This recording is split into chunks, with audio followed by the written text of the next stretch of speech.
Muy buenos días, muy buenas tardes, muy buenas noches.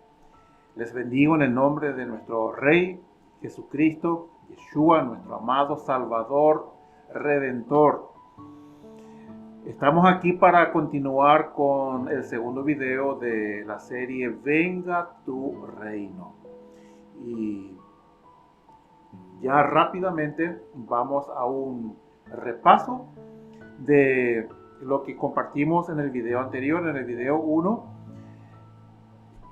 el cual te recomiendo que mires, que busques en nuestra lista acá de videos para que puedas ponerte en contexto de la enseñanza si es que no lo habías visto todavía. Y si ya lo viste, bueno, hacemos un repaso rápido. Antes de eso, les saludo también en el nombre del Ministerio Plenitud, aquí desde la ciudad de Memphis, Tennessee, los Estados Unidos, y también un saludo muy especial para los que están compartiendo con el Ministerio Plenitud allá en Paraguay. Les animo también a que puedan visitar las páginas del Ministerio Plenitud allá en Paraguay y ustedes van a poder ver el link o las referencias correspondientes acá en nuestra pantalla, en nuestra página del ministerio. Y ok, ahora sí ya vamos a un repaso del video anterior. Habíamos compartido lo que está escrito en Colosenses capítulo 1, hoy vamos a empezar otra vez por allí. Y Colosenses 1 dice que Él es la imagen del Dios invisible, el primogénito de toda creación, refiriéndose a Yeshua, a Jesucristo, porque en Él fueron creadas todas las cosas, las que hay en los cielos y las que hay en la tierra, visibles e invisibles, sean tronos, sean dominios, sean principados, sean potestades. Todo fue creado por medio de Él y para Él. Entonces habíamos dicho en el video anterior que Él creó, como lo acabamos de leer, una multitud de seres antes de habernos creado a nosotros los humanos. Él creó, como dice allí, seres angelicales, seres espirituales, espíritus que pudieran estar al servicio suyo para la gloria de Dios. Dice que creó principados, creó potestades, tronos, dominios. Y eso nos habla de un rey que delegó dominios, delegó territorios, delegó posiciones de autoridad, de gobierno. Entonces también nos indica cómo Dios gobierna y que Él había establecido un orden de gobierno y de cómo manejar, cómo manifestar su reino. Dice allí que Él creó seres que pudieran estar teniendo en sus áreas respectivas niveles de autoridad. Por eso, como leemos nuevamente, dice, porque en Él fueron creadas todas las cosas que hay en los cielos. Fíjense que no dice en el cielo, sino que en los cielos. Y expliqué también en el video anterior que Él nos menciona de varios niveles de cielo. Fíjense lo que hemos compartido de lo que está escrito en Génesis capítulo 1, como Él a un sector, a una parte, no solamente llamó cielo la parte de arriba, sino a una parte intermedia también llamó cielo, y en hebreo es raquía, y en ese lugar intermedio, ese cielo intermedio, Él posicionó a muchos de estos seres espirituales. Entonces, nada más estamos haciendo un repaso rápido. Luego dice también seres visibles e invisibles en los cielos y en la tierra. Entonces, muchas cosas que son invisibles para nosotros originalmente no lo eran. ¿Por qué? Porque hoy nosotros necesitamos que Dios nos abra ese velo, esa cortina espiritual para ver el mundo espiritual. Y conocemos de manifestaciones de ángeles que se hacen visibles, pero inicialmente no fue así. Inicialmente dice que en el huerto de Edén, o sea, en Edén, que Adán estaba compartiendo allí con Dios. No dice que lo veía cara a cara, pero que sí había una comunión. Se menciona de querubines que Dios puso allí para proteger la entrada del huerto cuando ya el hombre fue echado. Se menciona el árbol de la vida, o sea que era bien visible. Y se habla de ese lugar, pero que hoy no es visible. Si uno va en este tiempo a las coordenadas más o menos de lo que la Biblia nos indica, va a llegar a la zona cercana, intermedia entre Irak, parte de Irán, parte de Israel, y esa zona más o menos es donde estaba aparentemente situado este lugar, el huerto en Edén. Pero hoy día uno ve solamente destrucción, ve lugares en cierta manera inhóspitos, pero originalmente menciona como un huerto de Edén. ¿Por qué? Porque ese lugar fue separado de nuestra vista, pero ese lugar existe hoy, ese paraíso existe hoy. Ese paraíso no se destruyó, y en el correr de los estudios, cuando vayamos avanzando, vamos a ver con más detalle ese lugar. Tanto así que en Apocalipsis capítulo 1, el Señor habla otra vez de ese lugar llamado paraíso, que está vigente, que es una realidad que no fue destruido, solamente que fue traspuesto de este lugar. Cuando Yeshua estaba en la cruz a punto de entregar su espíritu al Padre, recordarán posiblemente que al lado suyo fueron crucificados también dos personas, y a uno de ellos él les dijo que estaría con él en el paraíso. Entonces habla acá de lugares visibles e invisibles en los cielos, en la tierra. Y había mencionado en ese video, primer video, que esto fue mucho antes de la creación por parte de Dios de la humanidad. Ok, entonces hoy vamos a avanzar en esto. Y miremos un poquito. Vayamos a Génesis capítulo 1. Génesis capítulo 1. Y en el capítulo 1 de Génesis nos menciona el orden de la creación, el orden en que fueron creados todos los seres, toda la tierra, los cielos, los elementos. Y luego en el capítulo 2 nos menciona la manera en que Dios formó a la humanidad. Primero decide crearnos, habla del propósito para el cual nos crea, pero luego menciona cómo Él dio forma a esa criatura. Pero antes de eso, en el capítulo 1, verso 1 dice: en el principio creó Dios los cielos y la tierra. Otra vez vemos acá los cielos, plural, y la tierra, singular. Los cielos y la tierra. No hay dos tierras, no hay tres tierras. Sí hay varios niveles de cielos. Pero Dios creó la tierra como un lugar planeado para habitar Él con nosotros. Y dice: y la tierra estaba desordenada y vacía, y las tinieblas estaban sobre la faz del abismo, y el Espíritu de Dios se movía sobre la faz de las aguas. Y dijo Dios: sea la luz, y fue la luz. Y vio Dios que la luz era buena, y separó Dios la luz de las tinieblas.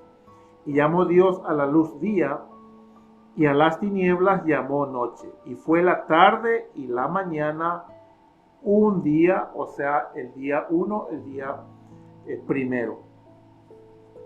Miremos varias cosas acá. Dice, en el principio creó Dios los cielos y la tierra. Cuando nosotros comparamos este versículo, Génesis 1:1, con lo que dice Juan, Evangelio según Juan, capítulo 1, el Evangelio según Juan, el capítulo 1,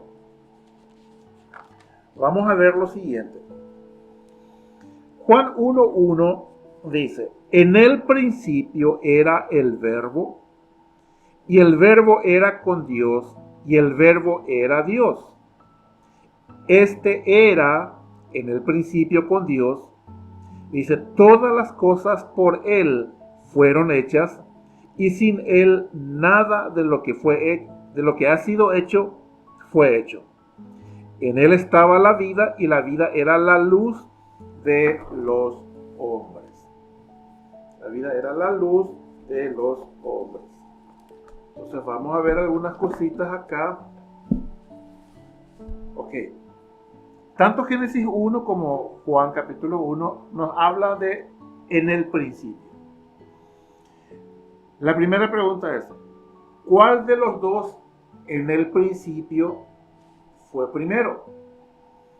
Otra vez, ambos libros, Génesis 1, Juan 1, empieza diciendo en el principio. Génesis 1 dice, en el principio creó Dios los cielos y la tierra. Y Juan 1:1 dice, en el principio era el Verbo, y el Verbo era con Dios, y el Verbo era Dios, refiriéndose a la palabra que luego se hizo carne, a Yeshua.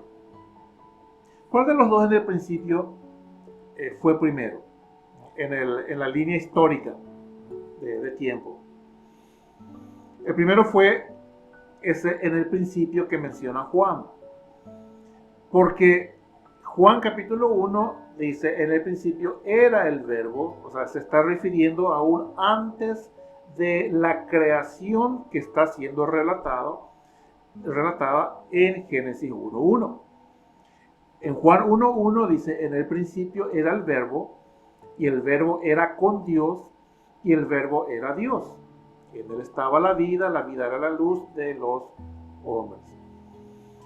Pero este relato de Juan está haciendo referencia a la eterna preexistencia de nuestro Señor, y se refiere a tiempos antes de que ellos o Él haya creado, ¿no?, el universo. Juan 1:1 es primeramente en la línea de tiempo en el principio. En el principio era con Dios. Dios existía. Y Él era la luz, dice acá la palabra. Génesis 1:1, volviendo a Génesis 1, ya nos relata cuando ese Verbo, ese Padre, ese Elohim, recuerdan que el término Elohim implica una pluralidad compuesta, es decir, aparentemente es plural, pero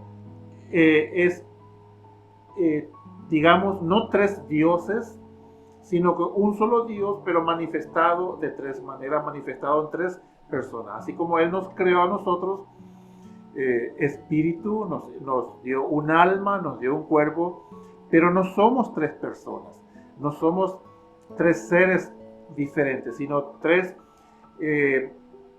partes entrelazadas, unidas en este cuerpo. Pero a veces se manifiesta la parte física, se manifiesta la parte emocional del alma, o se puede manifestar la parte espiritual. Pero estamos íntimamente ahí entrelazados. No nos separamos. En el caso de Dios, sí, Él se hizo carne, vino, su espíritu se manifiesta. Ok. Pero eso ya lo expliqué con detalles cuando di la respuesta a un comentario que hicieron en la serie de videos. Fue en el video respuesta a comentarios y preguntas de la serie El amor de la verdad. fue el video número 6. El amor de la verdad. Ok. Pero acá dice, en el principio creó Dios. Y ahí la palabra creó Dios es la palabra Elohim. Elohim. ¿Y qué creó? Los cielos y la tierra. Ok. Pongamos una pausa allí. ¿Qué estuvimos mencionando antes, en el video anterior? Colosenses capítulo 1 dice que Él creó en los cielos tronos, Él creó dominios, concedió territorios, Él estableció príncipes, principados, tronos.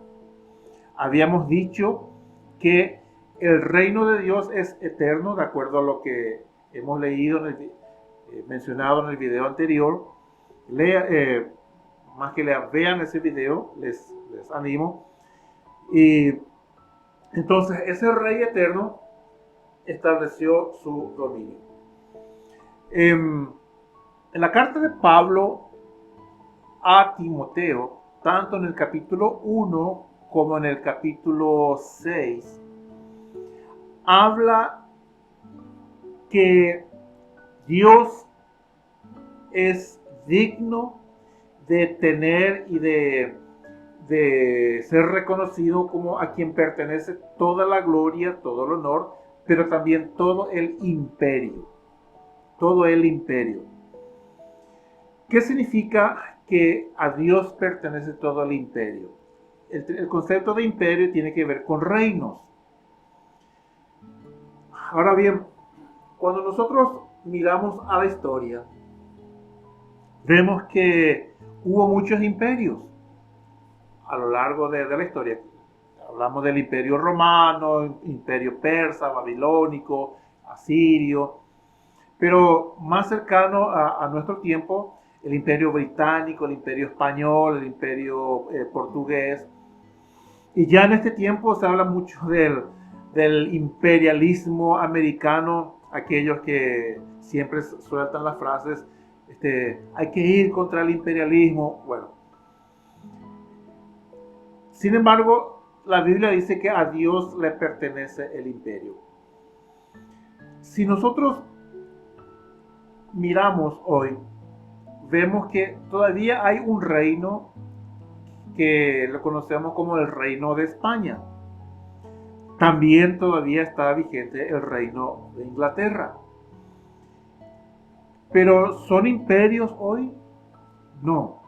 Aunque hay un reino en España y hay un rey, aunque hay un reino en Inglaterra y hay un rey en Inglaterra, pero hoy día no existen el imperio ni español ni el imperio británico. ¿Cuál es la diferencia? Que para ser considerado un imperio tiene que estar reinando, dominando, gobernando, no solamente sobre su territorio original, sino también sobre otros territorios, sobre otras tierras, sobre otras naciones, tal cual como vemos que ocurrió a través de la historia, el imperio romano, por ejemplo, en tiempo de que Yeshua estuvo caminando por acá, digo por acá en la tierra, físicamente, su gobierno, su dominio se extendía a muchos territorios, muchas naciones, muchos países. Aún estuvo el imperio en tiempo de David, de Salomón, el imperio de Israel, que dominaban sobre otras tierras. El tiempo más cercano, volviendo al punto, el imperio español.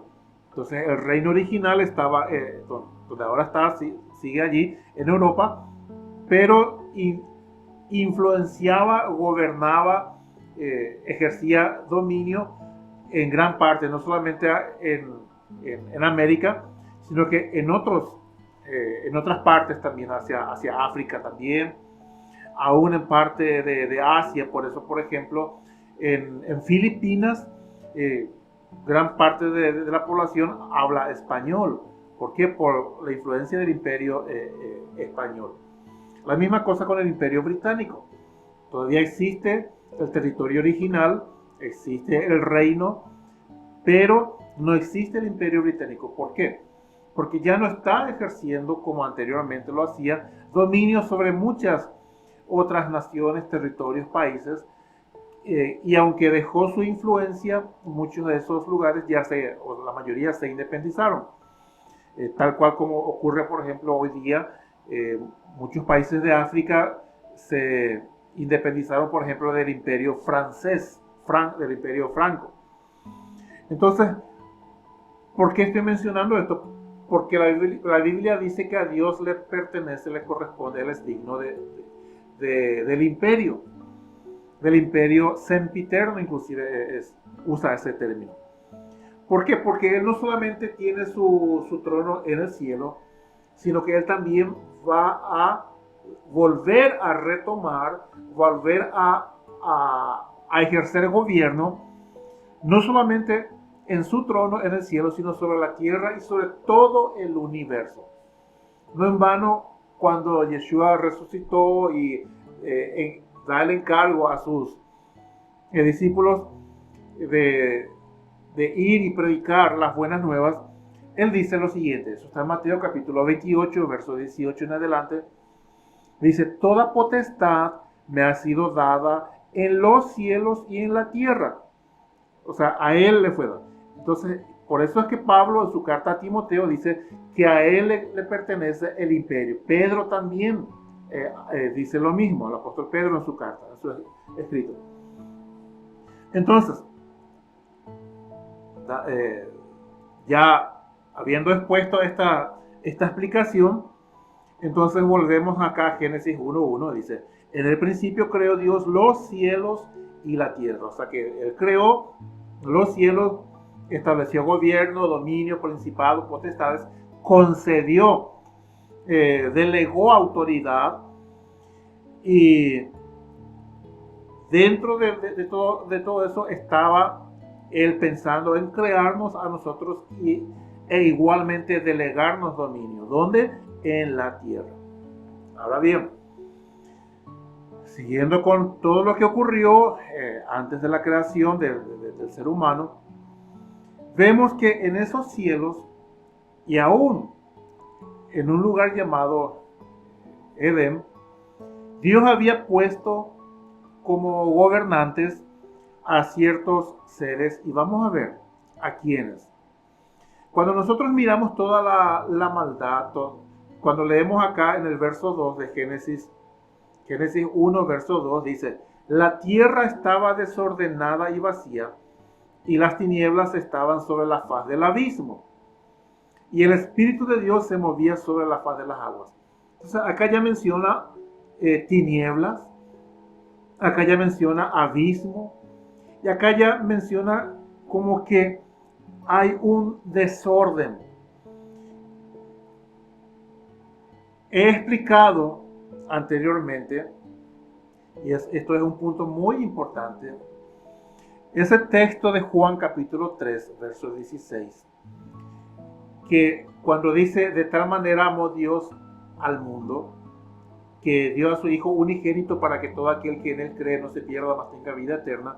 En ese pasaje, la palabra mundo es la palabra cosmos. La palabra cosmos significa sencillamente orden, o significa adorno o arreglo. Entonces, cuando hay, por ejemplo, acá, estas plantas no están porque aparecieron de la nada, sino que están puestas en un orden para que refleje un arreglo. Hay algo pensado acá. No es que están así porque sí, sino que alguien los colocó acá. Hay un adorno, hay un arreglo, hay un orden. Cuando hemos leído Colosenses 1, esos principados, potestades, tronos, dominios, todo eso estaba en un orden establecido por Dios para que todo fluyera en armonía bajo el gobierno del imperio, bajo el imperio de Dios. Dios gobernando sobre toda su creación en los cielos y aún en la tierra. Pero en la tierra no había desorden, había orden. de tal manera amó Dios al mundo. O sea, Dios estableció un orden, todo bajo el dominio, bajo la autoridad de Dios. Pero aquí dice que la tierra ya no tenía ese orden. Dice, la tierra estaba desordenada. O sea que, ¿cómo es que ocurrió esto de que de estar las cosas en orden, alineadas, sujetas al gobierno de Dios, de repente encontramos que están desordenadas? Posiblemente ustedes habrán escuchado bastante acerca de un término, y no solamente un término, sino que aún esa frase está impresa en el billete del dólar, la frase un nuevo orden mundial. Y está la pirámide, el ojo masónico allí, más específicamente en el billete de un dólar. Un nuevo orden mundial. El presidente anterior, el presidente George Bush, cuando era presidente acá, él había proclamado que en ese tiempo estaban estableciendo y reforzando el establecimiento de ese nuevo orden mundial. Ahora, ¿por qué ellos quieren establecer un nuevo orden mundial? Porque quieren establecer el orden según Babilonia, según la naturaleza caída, según los espíritus malignos que estaban bajo el orden de Dios, bajo el gobierno de Dios, pero que se rebelaron y quisieron establecer su propio orden de las cosas. Se rebelaron contra Dios.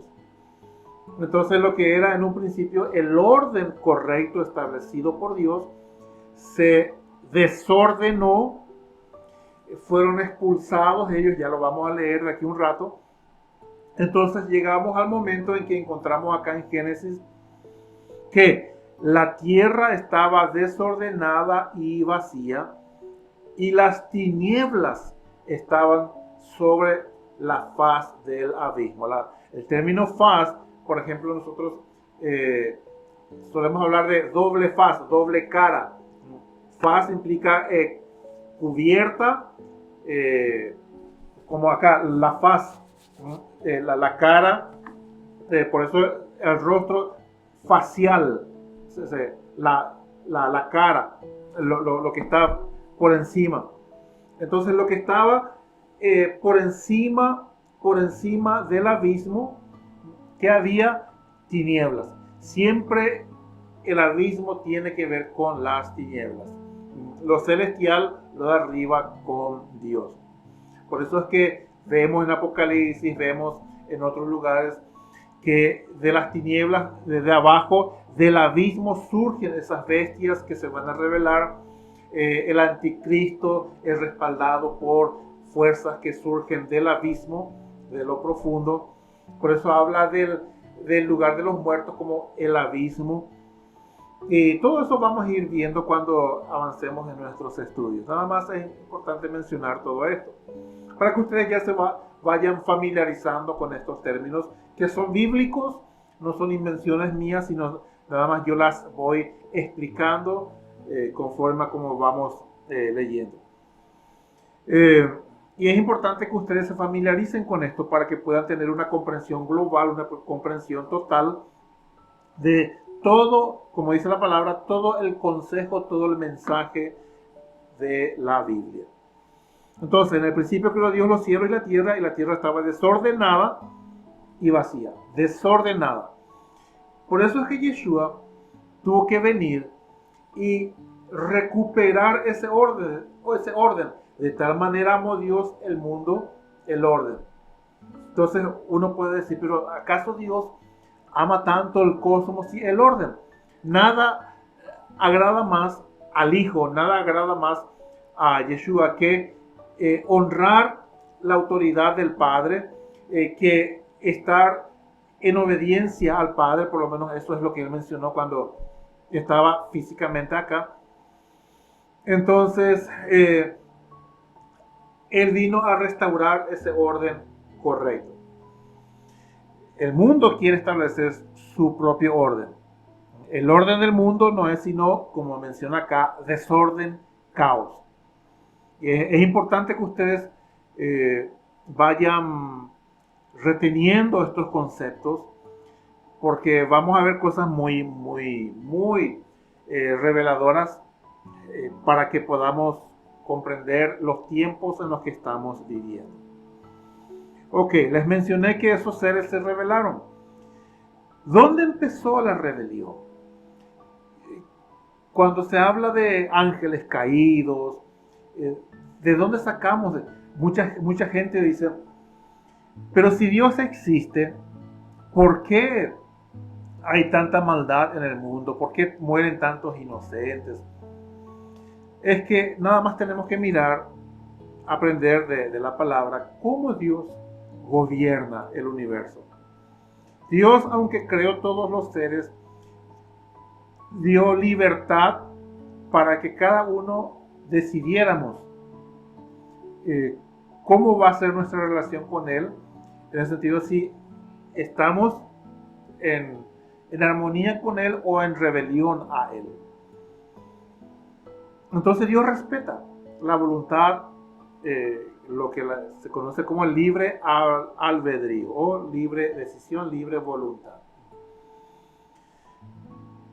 Cuando nosotros miramos dos pasajes de las Escrituras, una de Isaías y otra de Ezequiel, vamos a aprender lo siguiente. Leamos primero en Isaías 14. Isaías capítulo 14.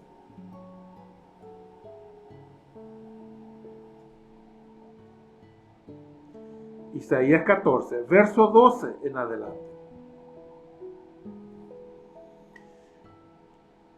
Dice, descendió, verso 12, ¿cómo caíste del cielo, oh lucero, hijo de la mañana? Cortado fuiste por tierra, tú que debilitabas a las naciones. Tú que decías en tu corazón, subiré al cielo, en lo alto, junto a las estrellas de Dios. Levantaré mi trono y en el monte del testimonio me sentaré a los lados del norte. Sobre las alturas de las nubes subiré y seré semejante al Altísimo. Mas tú derribado eres hasta el Seol, a los lados del abismo. Se inclinarán hacia ti los que te vean, te contemplarán diciendo, ¿es este aquel varón que hacía temblar la tierra, que trastornaba los reinos? Que puso el mundo como un desierto, que asoló sus ciudades, que a sus presos nunca abrió la cárcel. Entonces acá aparentemente está hablando de una persona humana, pero tenemos que entender que en las profecías muchas veces la referencia de las escrituras puede darse en dos niveles. Uno, algo que en ese momento está ocurriendo, pero que apunta a un cumplimiento futuro. Vemos bastante acá en Isaías mismo, cuando por ejemplo ellos iban a sufrir una invasión y que el ejército de Asiria iba a ir y arrasar el territorio de ellos, iban a invadir el territorio de ellos.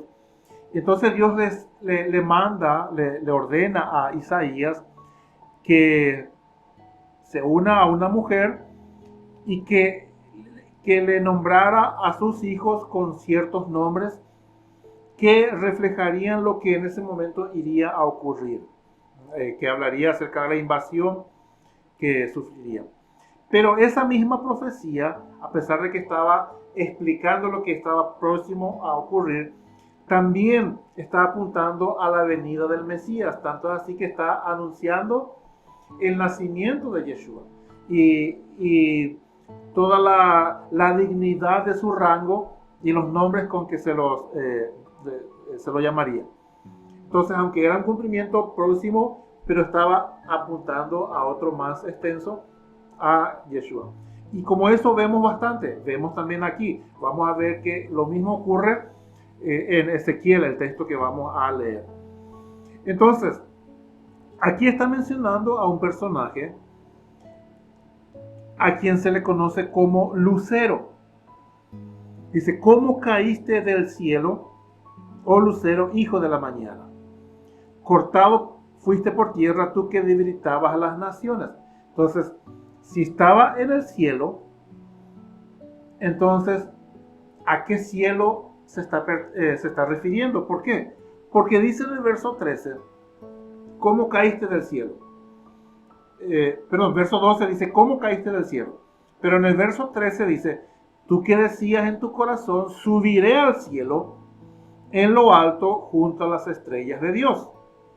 Levantaré mi trono. Entonces, si ya estaba en el cielo, ¿por qué dice subiré a lo alto en el cielo? Recuerden que Dios menciona ese lugar intermedio, ese cielo intermedio, que en hebreo se nombra como Raquía, donde están todos esos seres espirituales, por un lado. Por otro lado, cuando habla de estrellas, no pensemos nosotros que se está refiriendo necesariamente a esas luces que vemos. En la Biblia, el concepto de estrellas se refiere también a seres espirituales, y mayormente ángeles.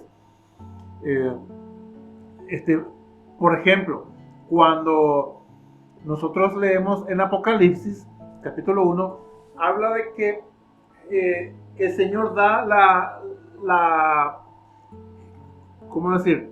La imagen, la revelación, que eso es lo que significa Apocalipsis, de Yeshua a Juan, y ve una visión, ve al Señor que se paseaba en medio de 7 candeleros de oro, dice, candelero, que es la menorá, que es esto que está acá, y en su mano tenía 7 estrellas. Y el propio Yeshua le dice a Juan, las 7 estrellas que has visto en mi mano son los 7 ángeles de las 7 iglesias. O sea, él mismo relaciona el concepto de estrellas con ángeles. Cuando Yeshua había nacido, y al poco tiempo, dice que aquellos pastores, o mejor dicho, aquellos hombres que vinieron de Oriente, esos sabios, la gente los conoce como los Reyes Magos, pero no dicen que eran reyes, ni que eran 3, ni que eran magos en el sentido de que hacían magia, trucos, sino que eran sabios, eran astrónomos, no astrólogos, astrónomos. Dice que vieron la estrella del Mesías. Y dice que cuando ellos llegaron allí a Nazaret, recuerden que dice que ellos siguieron la estrella y la estrella se detuvo en un lugar. Sabemos que si una estrella, en el concepto de esas masas de millones y millones y millones de grados de calor y de tamaño de masa, se acercara tan solo un poco más a la Tierra, por la órbita de la Tierra y todo se va a destruir. Entonces era imposible que una estrella literalmente haya ido delante de estos hombres, sino que era un ángel, pero que al brillar, a ser luminoso, entonces se lo llamaba estrella. Tanto es así que cuando uno lee el libro de Job, justamente habla de eso, de que las luminarias, las estrellas de Dios se regocijaban cuando Él creaba todas estas cosas. Si recuerdo bien, creo que está en el libro de Job, ya en otro momento. Job capítulo 38, si recuerdo bien, está eso ahí. Permítame confirmar. Job capítulo 38. Vamos a confirmar eso. En el verso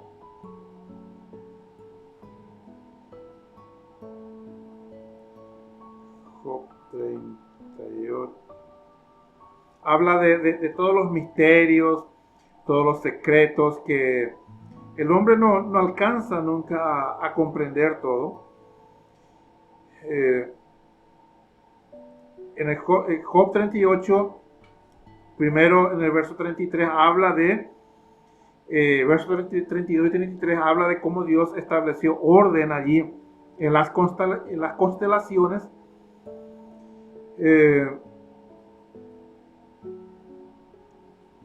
el verso 37 habla también de cómo Él ordenó los cielos.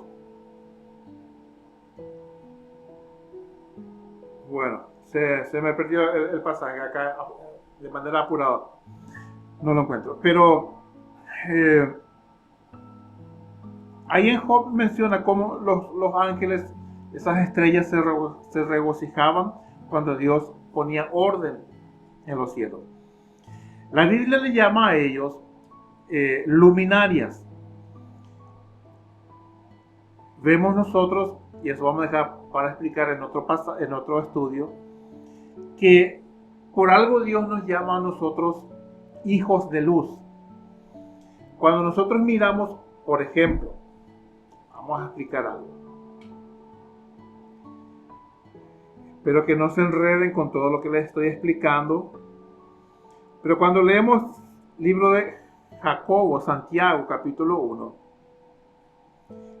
Nuevo Pacto, Escrituras renovadas, Pacto renovado mejor dicho, Santiago capítulo 1, verso 17 y 18.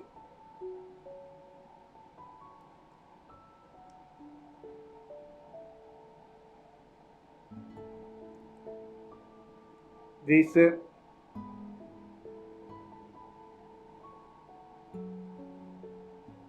Santiago capítulo 1,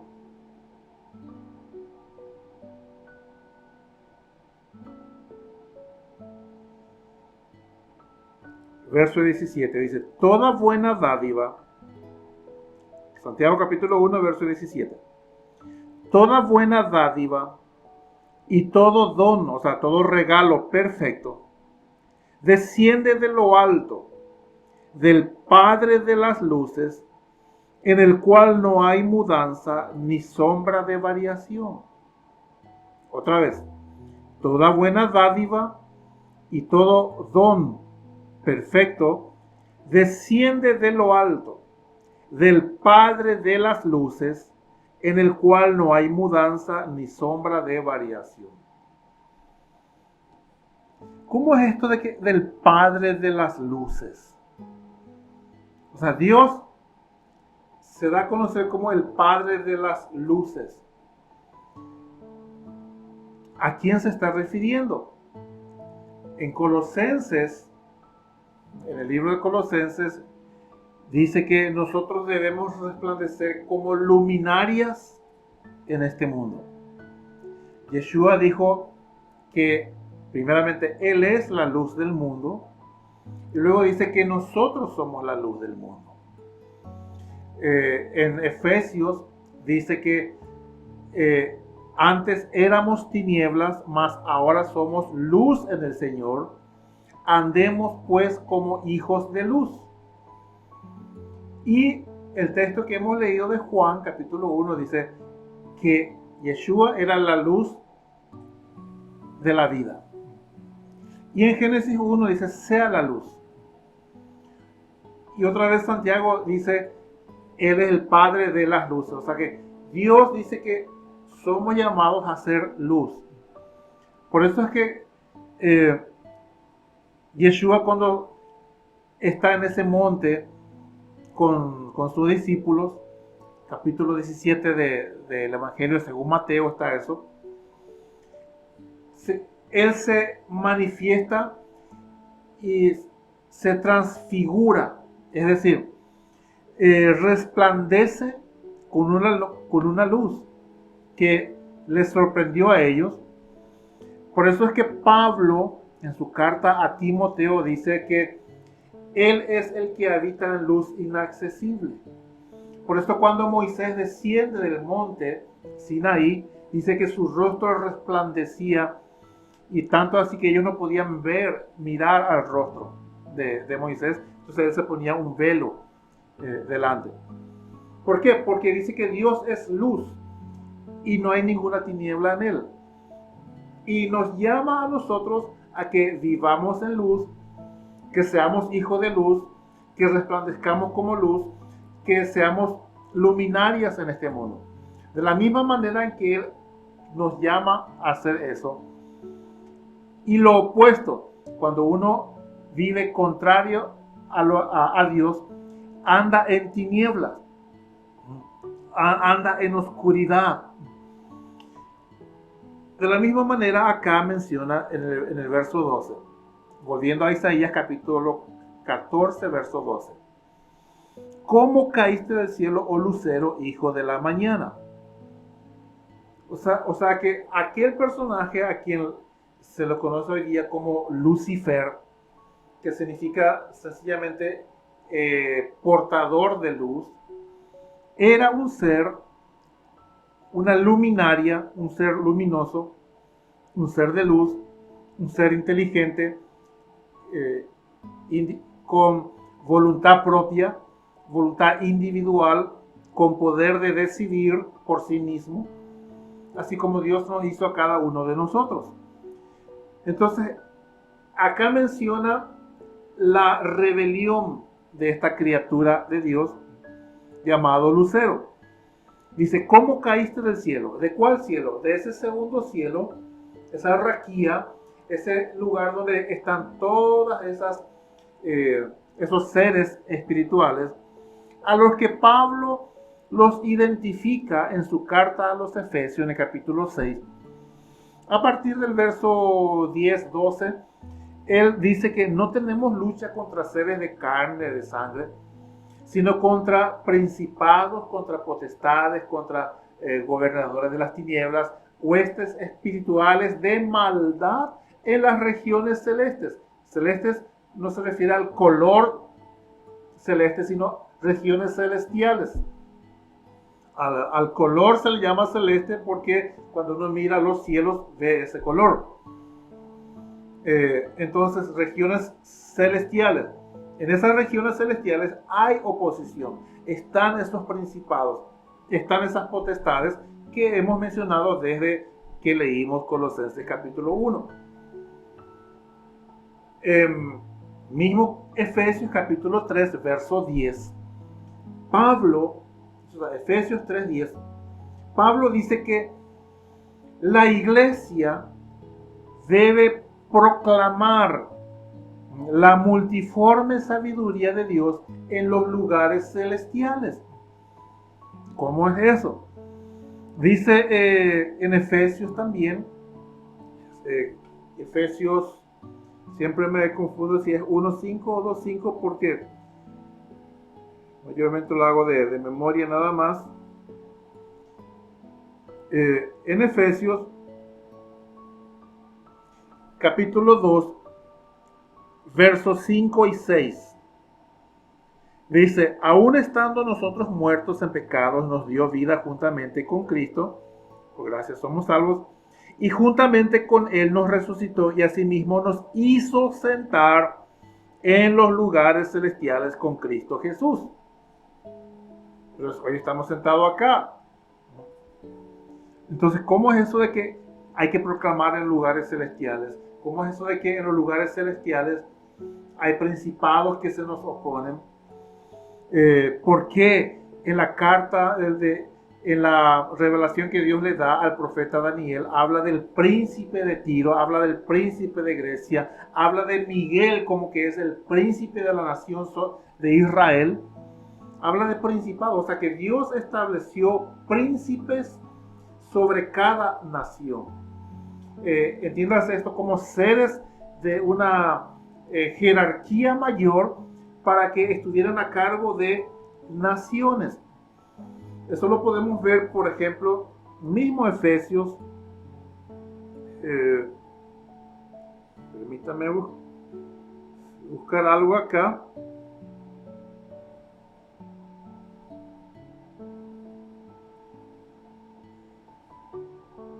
Es Filipenses 3, sí.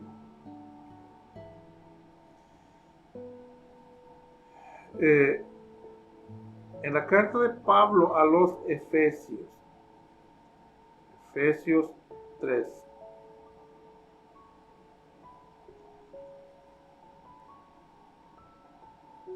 En el verso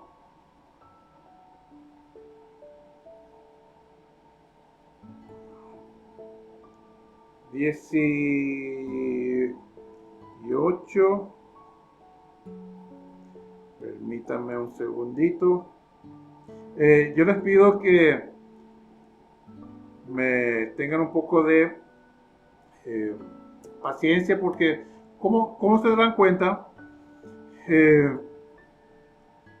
yo no hago esto teniendo un folleto, un escrito previo. Lo hago al momento.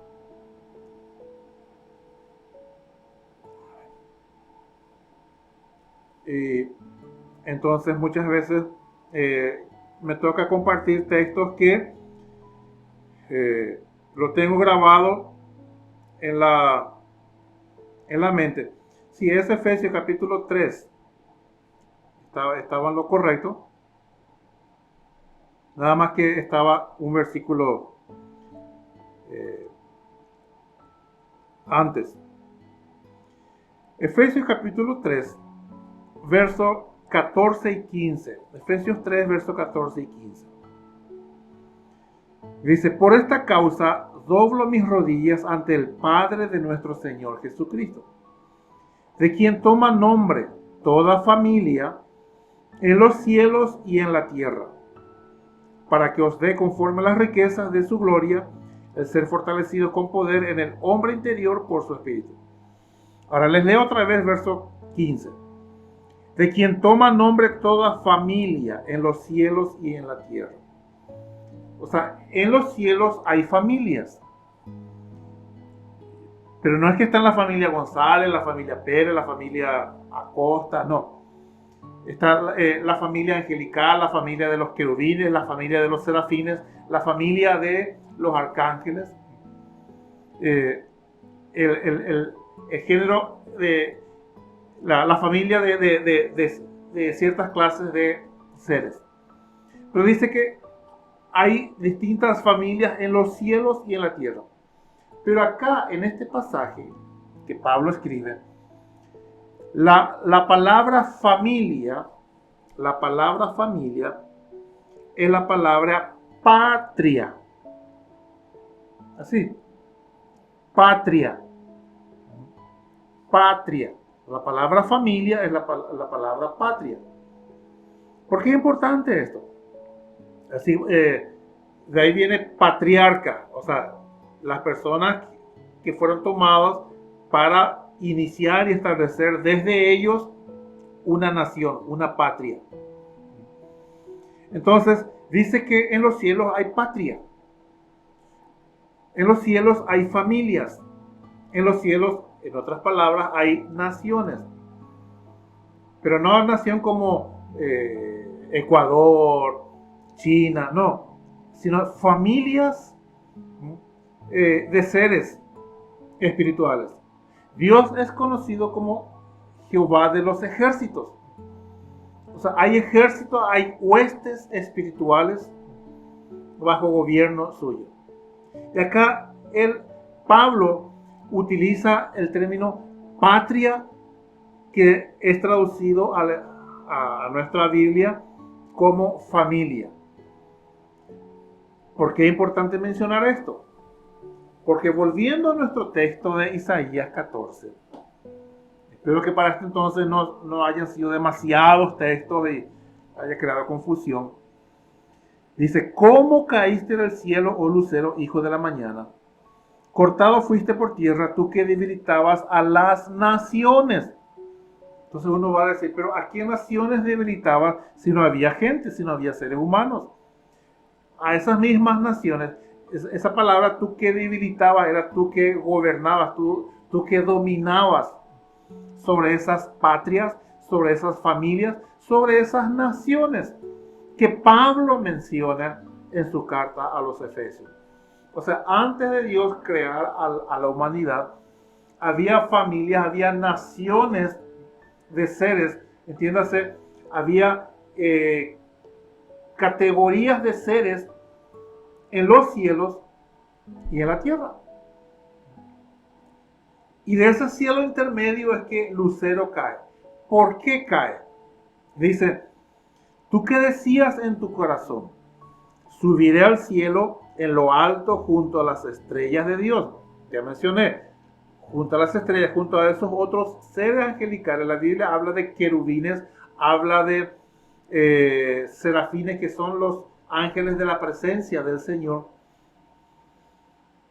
Y cuando hablemos de Isaías, el próximo texto de Ezequiel, vamos a explicar lo que significa querubín. Dice, tú que decías en tu corazón, subiré al cielo en lo alto junto a las estrellas de Dios, levantaré mi trono. O sea, en realidad él no quería establecer o no quería afianzar el trono de Dios, sino que él se rebeló y quiso establecer su propio trono. Y dice, junto a las estrellas de Dios levantaré mi trono, y en el monte del testimonio me sentaré a los lados del norte. ¿Cuál es ese monte del testimonio? Acá la palabra monte del testimonio, la palabra testimonio, es la palabra Moed. Moed significa lo siguiente. Significa tiempo señalado, temporada específica señalada por Dios, tiempo de congregación, por implicación asamblea, dice, lugar de reunión, significa fiesta, significa ocasión, razón de reunir. Lo interesante de esta palabra Moed es que en Génesis capítulo 1, verso 14, cuando es el cuarto día de la creación, dice que Dios crea, y vamos a leerlos para que Génesis 1, verso 14,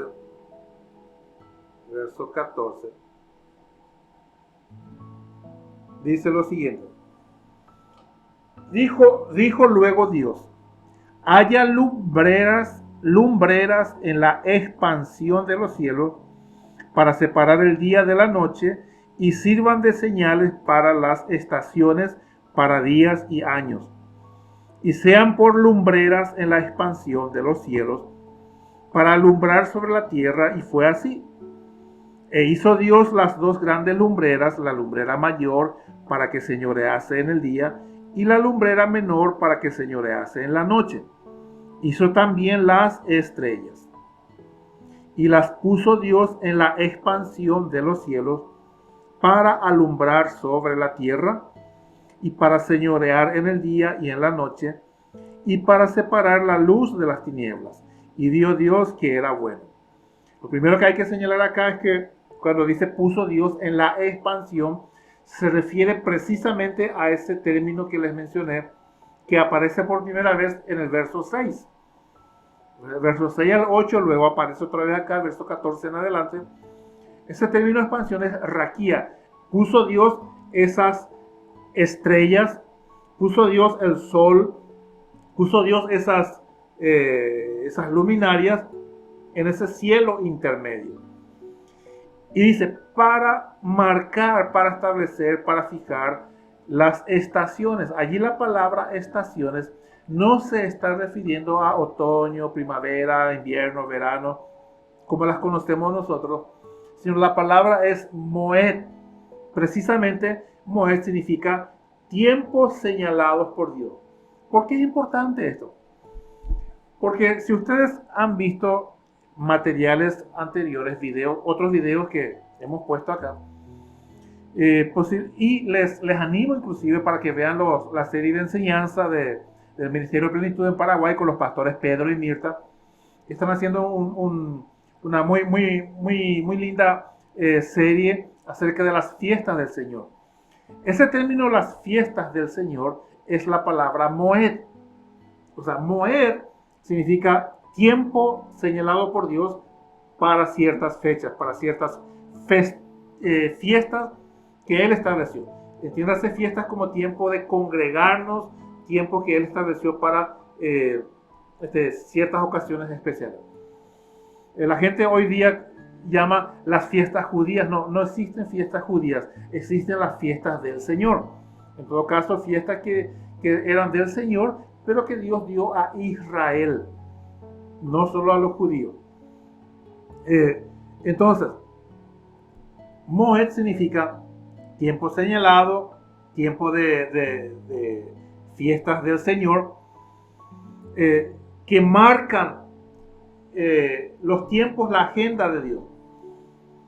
Todo lo que Dios hace para nuestra redención está agendado en base a estos Moed o Moedim, a estas fiestas. La venida del Señor para venir a rescatar fue en la Pascua, la primera de esas 7 Moed o Moedim o fiestas del Señor. Luego estaba la fiesta de los panes sin levadura, se cumplió en Yeshua. La fiesta de los primeros frutos se cumplió en Yeshua, en el día de su resurrección.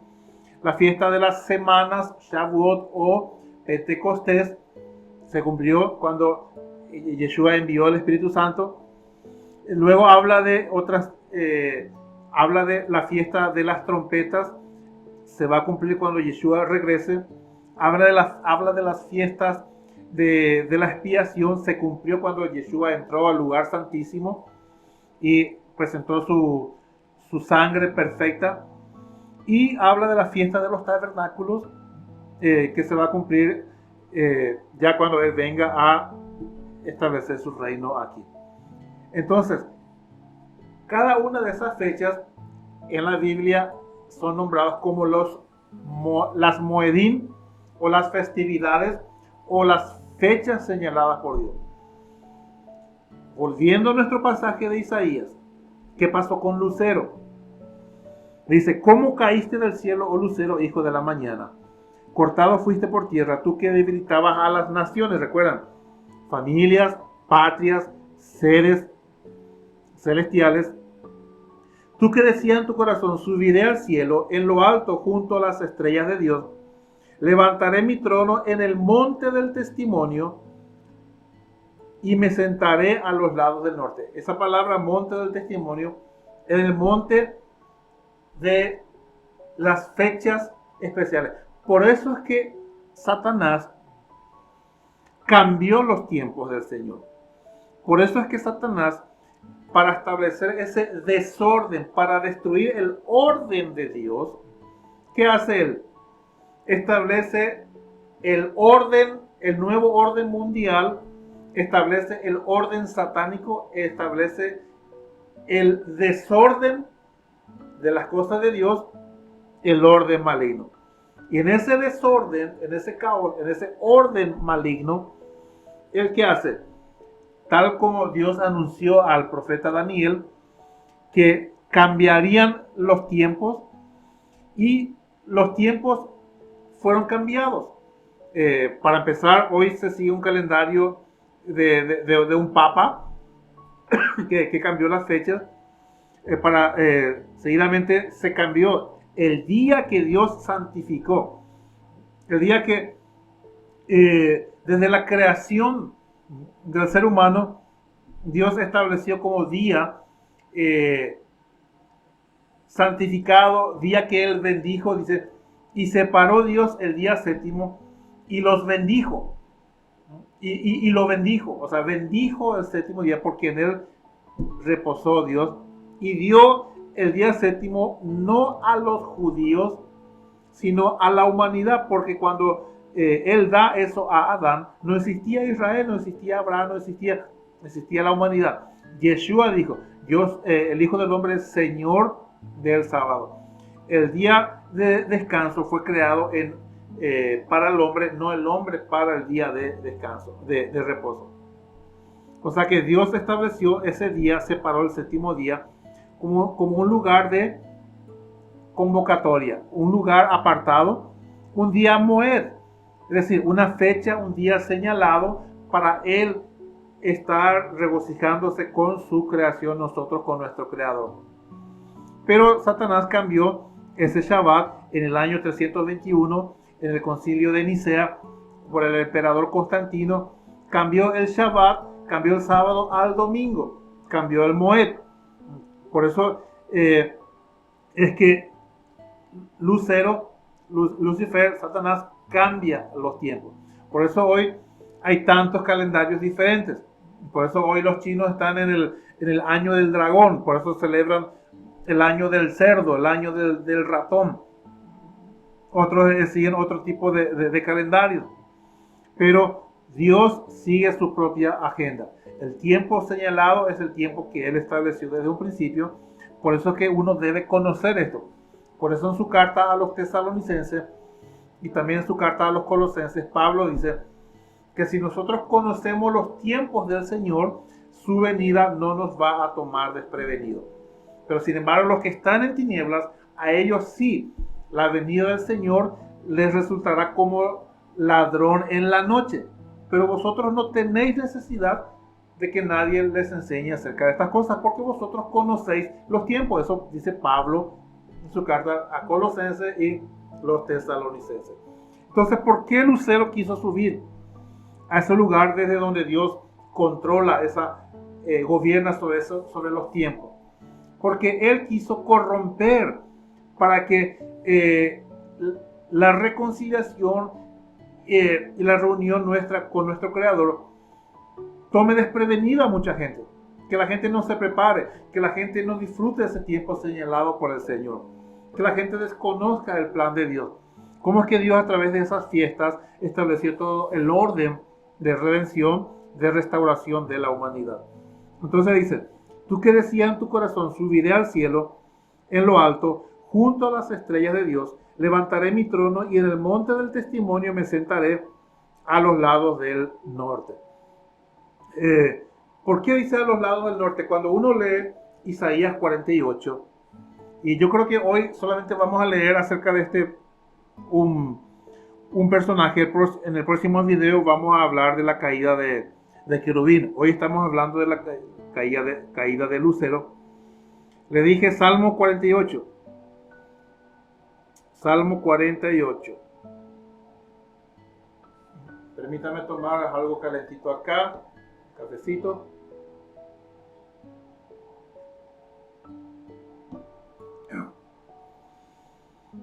Salmo 48 nos habla de un lugar. Cuando nosotros leemos otros pasajes de los salmos, Salmo 45, Salmo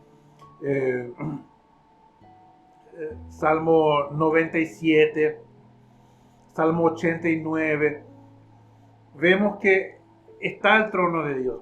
Cuando leemos Apocalipsis habla de la nueva Jerusalén, habla de la ciudad de Dios. La gente piensa que Dios está como en una nube, como en medio de vapores, de niebla, flotando. No, el cielo, el trono de Dios, el lugar de Dios es mucho más glorioso que esta tierra caída. Cuando Yeshua venga va a restaurar acá en gran parte esta tierra, pero finalmente en la nueva creación, tierra nueva, en las cuales van a morar la justicia, dice, allí Dios va a restaurar todas las cosas. Pero no es algo así como una burbuja, como algodoncito, nubecitas, no. Habla de lugares gloriosos. Dice Salmo 48, dice, cántico, salmos de los hijos de Coré. Dice, grande es Jehová y digno de ser en gran manera alabado. Ahora, observen esto. Dice, en la ciudad de nuestro Dios en su monte santo. O sea, habla de una ciudad de Dios, habla de un lugar celestial, habla de un monte santo. ¿Cuál monte santo? Exactamente este monte del que hace mención acá, Isaías 14, al que Lucero quiso subir.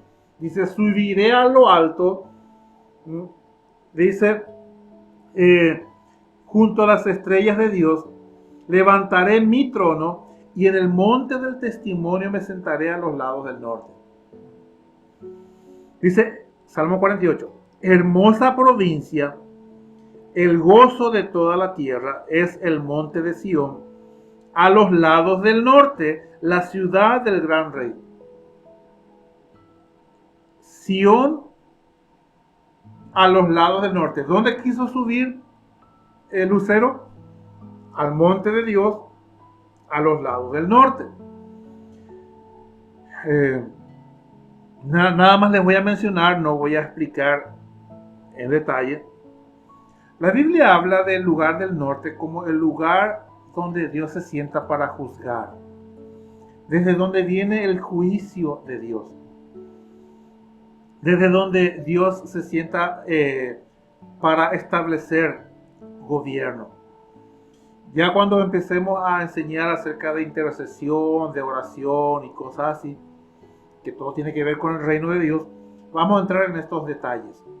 Ahora nada más les menciono, como dije, para que vayan familiarizándose. Entonces acá dice, hermosa provincia, Sión. Recuerden lo siguiente, cuando Dios, y eso está en Éxodo, eso está también en Hebreos capítulo 8, cuando Dios da el diseño del tabernáculo a Moisés, le dice, asegúrate, cuídate, dice, de que hagas todas las cosas exactamente igual, conforme al modelo que se te mostró, estando en el monte. ¿Dónde Dios llama a Moisés para darle las instrucciones? Lo llama al monte. ¿Por qué? Porque siempre el monte o los lugares altos tienen que ver con lugares de adoración, con lugares de gobierno. Por eso es que siempre en el ocultismo, la masonería, y eso quiere establecer el nuevo orden mundial, entonces van a ver siempre las pirámides que reflejan los montes. Por eso es que Dios llama a Moisés al monte. Por eso Jesús da las bienaventuranzas en el monte de las bienaventuranzas. Por eso Jesús, la transfiguración, se manifiesta en el monte de la transfiguración. Por eso es que siempre vemos que las idolatrías se llevan a cabo en los lugares altos. Por eso el altar, el mismo nombre, altar, un lugar elevado para ofrecer sacrificio. Siempre como señalando que Dios está por encima de todo. Por eso es que en Babilonia quisieron establecer una torre que llegue al cielo. O sea, siempre las alturas tienen que ver ya sea con Dios o la rebelión de aquellos que quieren apoderarse de las cosas de Dios. Entonces dice acá, hermosa provincia, el gozo de toda la tierra, es el monte de Sión a los lados del norte, la ciudad del gran rey. En sus palacios Dios es conocido por refugio. Y empieza allí a dar algunos detalles. Por eso en el Salmo 15, fíjense, dice, Salmo 15, Jehová, ¿quién habitará en tu tabernáculo? Recuerdan que el tabernáculo terrenal era reflejo del tabernáculo celestial, en donde Jesús entró. Dice, ¿quién habitará en tu tabernáculo? ¿Quién morará en tu monte santo? Y empieza a describir una cosa. Salmo 24 dice,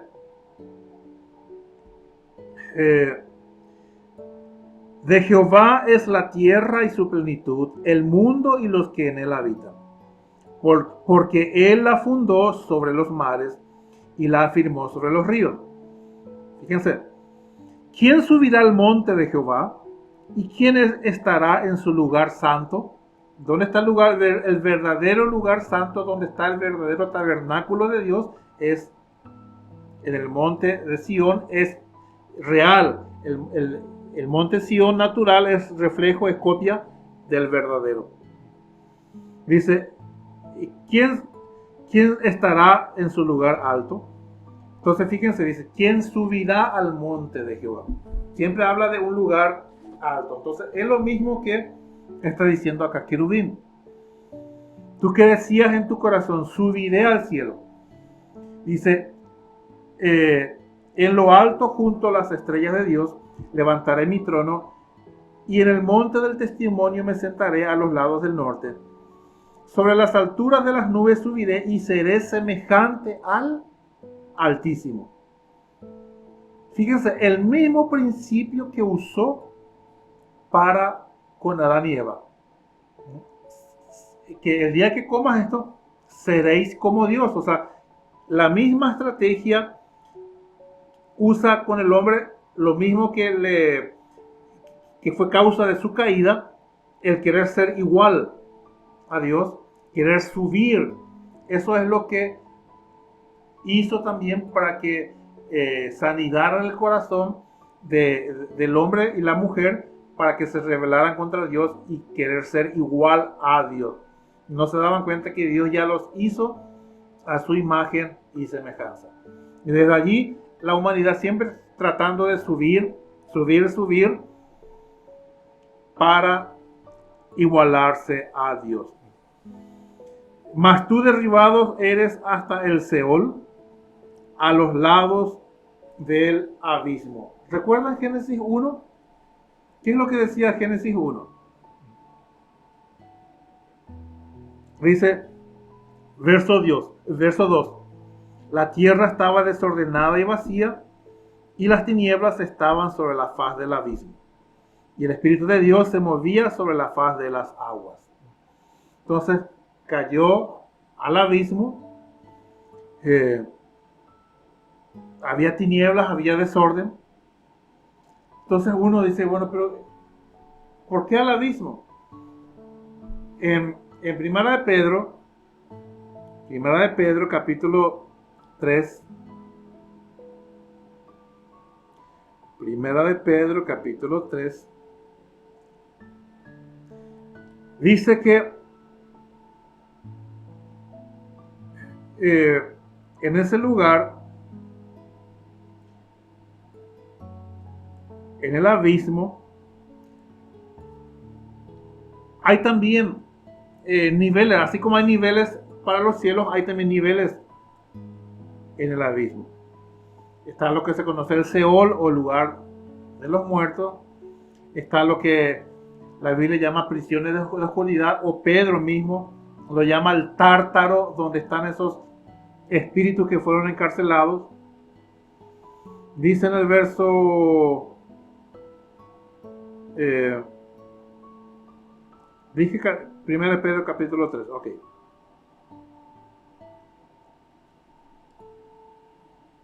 En el verso 18. Porque también Cristo padeció una sola vez por los pecados, el justo por los injustos, para llevarnos a Dios. Es decir, uno no puede subir por sí mismo, Él tiene que llevarnos. Siendo la verdad muerto en la carne, pero vivificado en espíritu. Recordemos, en el espíritu, o sea, en la carne Jesús fue puesto, Jesús no fue sepultado, Jesús fue puesto en un sepulcro, es decir, en una cueva. Él no fue enterrado, su cuerpo fue puesto en una cueva. Su espíritu fue llevado, ¿dónde? Vamos a leer. ¿Qué hace él con su espíritu? Dice, en tus manos encomiendo mi espíritu. Pero su alma, de acuerdo a Pedro, tanto lo que está mencionando acá, o en el día de Pentecostés, dice que su alma no fue dejada en el Seol, dice. La muerte no lo pudo retener. Pero acá dice, pero vivificado en espíritu, en el cual también fue y predicó a los espíritus encarcelados, los que en otro tiempo desobedecieron, cuando una vez esperaba la paciencia de Dios, en los días de Noé, mientras se preparaba el arca, en el cual pocas personas, es decir, 8, fueron salvadas por agua. Dice acá menciona que la gente en los días del diluvio, dice que fueron llevadas prisioneras a ese lugar, al Seol. Se rebelaron, no creyeron. Jesús va y les anuncia, no para salvación, sino para información. Aquello que ustedes no quisieron creer, la oportunidad que se les brindó de que se volvieran a sus malos caminos. Miren, Él va y les anuncia que ellos estaban ya sin poder ser rescatados. Pero no solamente Él, libro de Judas, último libro antes de Apocalipsis, dice Judas verso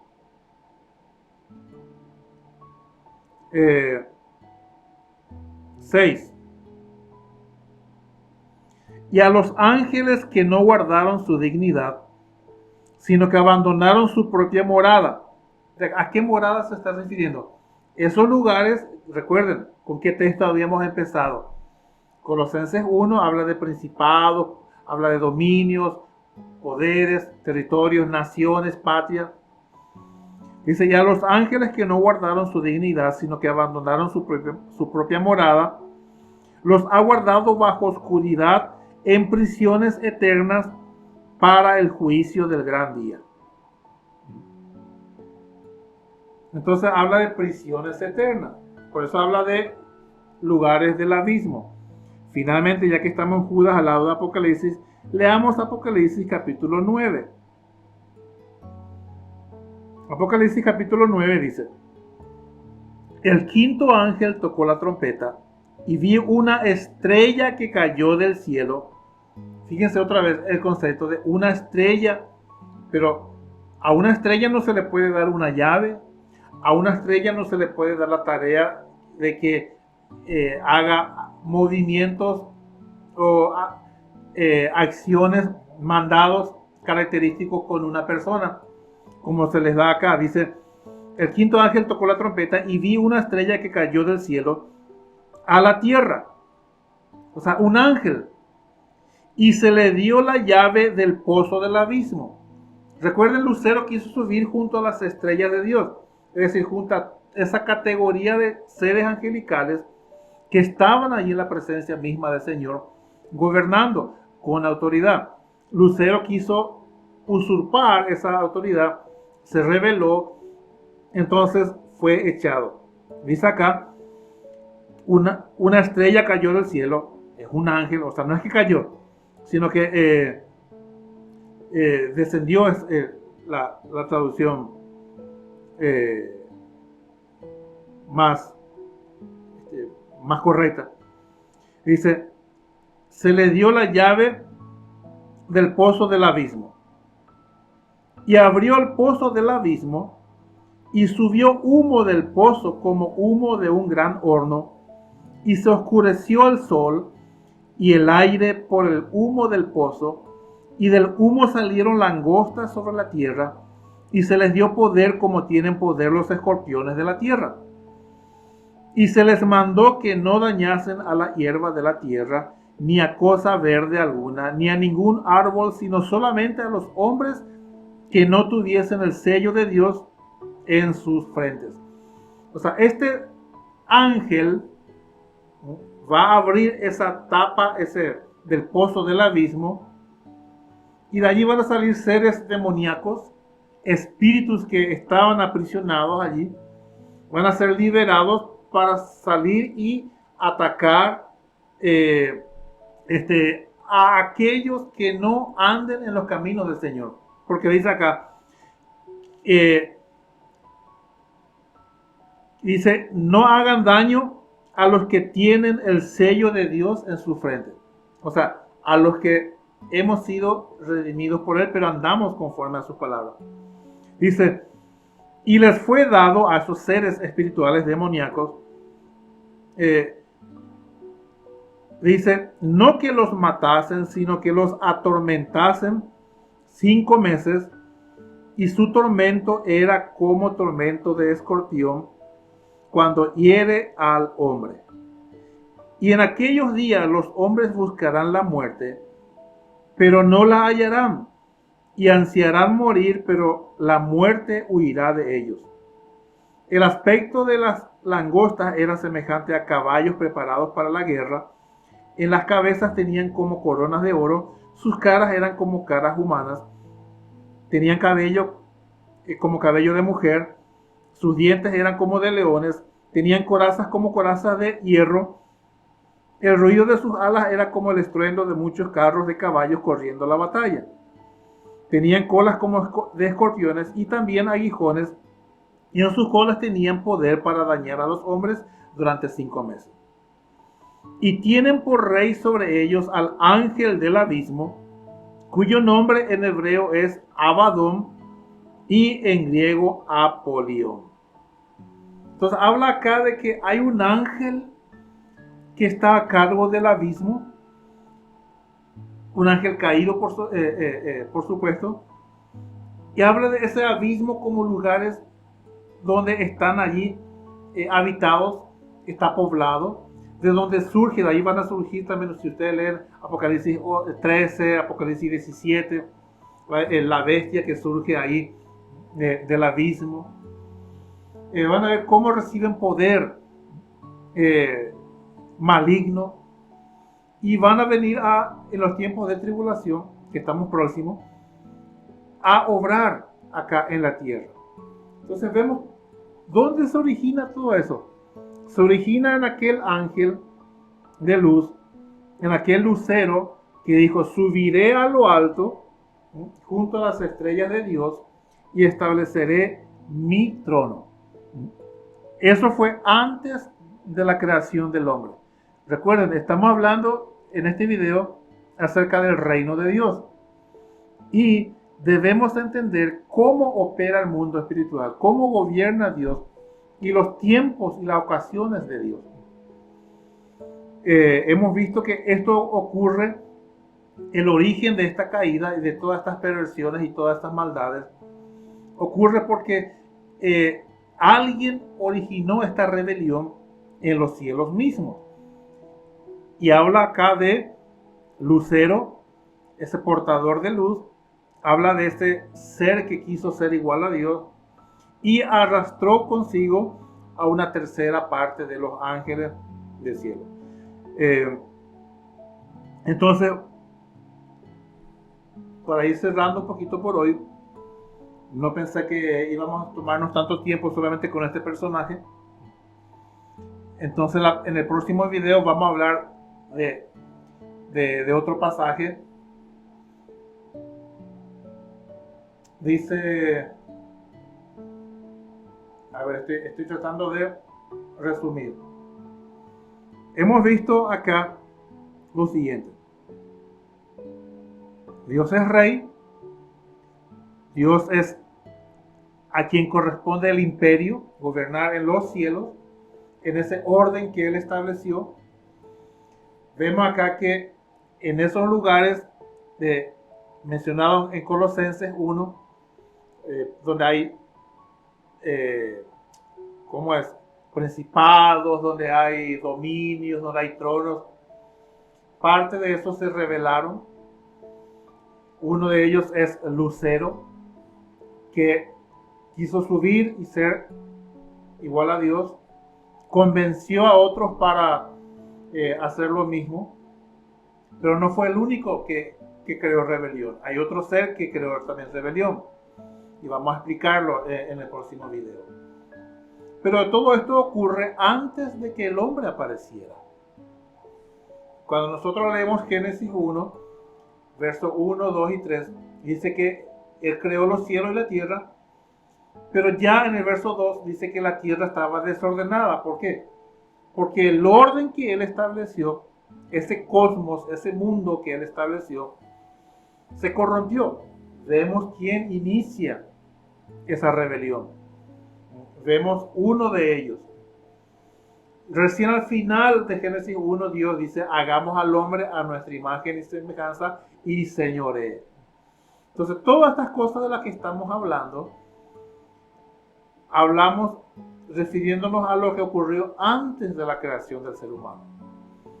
Yeshua viene para recuperar, para restaurar el orden correcto. Estamos viendo en este último tiempo el clímax de ambos lados por parte de las tinieblas que quieren establecer el nuevo orden mundial y por parte de Dios que quiere restablecer el orden correcto. El mundo, o sea, el desorden y el orden, el cosmos, el mundo correcto. Hay un conflicto entre ambos, tinieblas y luz, pero finalmente, como dijo el Señor, sea la luz. Eso dice en Génesis 1. Y vio Dios que la luz era buena, es buena. Y como dice en Juan capítulo 1, la luz en las tinieblas resplandece. Y la tiniebla no prevaleció contra la luz. Vamos a ver que finalmente esa tiniebla, ese abismo, ese lucero, esas luminarias que se revelaron, no van a prevalecer. No van a prevalecer. Ese nuevo orden mundial se va a restaurar, pero solamente cuando Yeshua venga y restablezca y ponga el orden correcto, cuando Él venga como rey y establezca el reino de Dios acá en la tierra. Esto no se trata de religión. Esto no se trata de que Yeshua vino a inaugurar una religión nueva. Se trata de que Dios, el Rey, quiere restablecer y lo va a hacer su reino porque a Él le pertenece el dominio, a Él le pertenece el gobierno, a Él le pertenece el imperio por siempre, eternamente y para siempre. Y lo va a establecer acá en la tierra. Entonces, con esto hacemos un cierre de este segundo video de la serie Venga tu Reino. En el próximo video, en el video número 3, les voy a hablar de otro personaje, de querubín. Mucha gente cree que lucero y querubín son la misma persona o el mismo ser. Les voy a mostrar por la palabra que no es así. Y que uno estaba en un lugar, otro estaba en otro lugar y tenían diferentes funciones. Y cuando compartamos el próximo video, ustedes van a poder entender mejor por qué Yeshua tuvo que hacer todo eso del templo, el lugar santo, el lugar santísimo, y por qué nosotros somos llamados a ser un pueblo, un reino de sacerdotes santos. Y ahí van a poder entender ustedes mejor. Y para evitar todas esas confusiones que hay a nivel general de qué es lo que Dios realmente quiere en cuanto al sacerdocio, en cuanto a la iglesia, en cuanto a su pueblo, en cuanto a la adoración. Lo vamos a ver en el próximo video, así que no se pierdan el próximo video, compartan esto. Posiblemente haya sido un poco cansador, no sé, espero que no, pero si les mareó un poquito, que voy aquí, voy allá, este pasaje, otro pasaje, vuelvan a mirar el video, vuelvan a ver este material, pausen donde sea necesario. Si ustedes tienen preguntas, escriban acá en el WhatsApp, envíen sus preguntas, o acá en la parte para preguntas acá del video, envíen, y en lo posible voy a tratar de responderle no solamente con textos, con escritos, sino que también en su momento, si es necesario hacer otro video con respuestas a preguntas, también estoy listo para hacerlo. Bien, y les animo a que vean también los otros videos de las otras series. Estamos retomando la enseñanza de Lucas, estamos retomando también, o avanzando mejor dicho, con el otro video de la serie de los Salmos. Apenas estamos por el Salmo 2. Que el Señor les bendiga mucho y también visiten, vean los materiales del Ministerio de Plenitud con los pastores Pedro y Mirta Miranda allá en Paraguay. Y ustedes pueden acceder, acá tienen las indicaciones en la página para que visiten también la página de ellos, la página de Facebook acá del ministerio. Y son todos invitados a que ustedes compartan este video. Si no se suscribieron, suscríbanse para que podamos ir creciendo y bendecir a muchas otras más personas. Les bendigo en el nombre de nuestro Rey, amado Padre Celestial, y les espero en el próximo video. Shalom.